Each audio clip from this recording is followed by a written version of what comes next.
এক নিৰুদ্দেশ সম্পৰ্কীয় বাতৰি।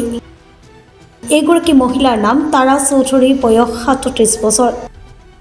মুখেৰে কথা ক'ব নোৱাৰা এগৰাকী মহিলাৰ ঘৰ বিয়নগৰৰ নতুন জৈন মন্দিৰৰ ওচৰত। এই মহিলাগৰাকী যোৱা ২০ জানুৱাৰীৰ পৰা নিৰুদ্দেশ হৈ আছে। ২০ তাৰিখে মোৰ ভতিজাটো আহি মোক ক'লে পুৱা বেলা যে বুঢ়া মোৰ মায়ে নাই।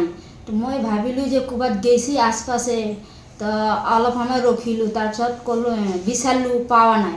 তেতিয়া ১টা বজাত যাই ফালে আমি পুলিচক জনাইছোঁ যে পুলিচক কিবা লেখা দিছোঁ, লিখি ফালে সিহঁতে কৈছে লেখাটো লৈ লৈছে আৰু কৈছে আমিও চাম, তোমালোকে ক'ৰবাত চাবা।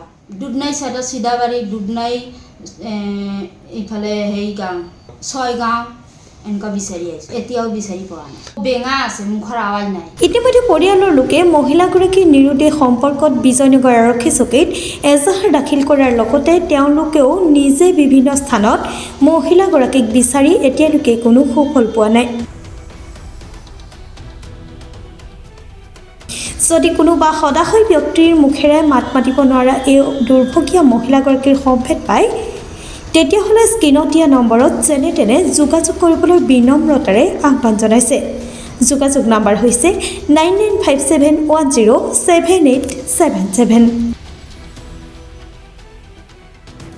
News desk report, Pratah time digital.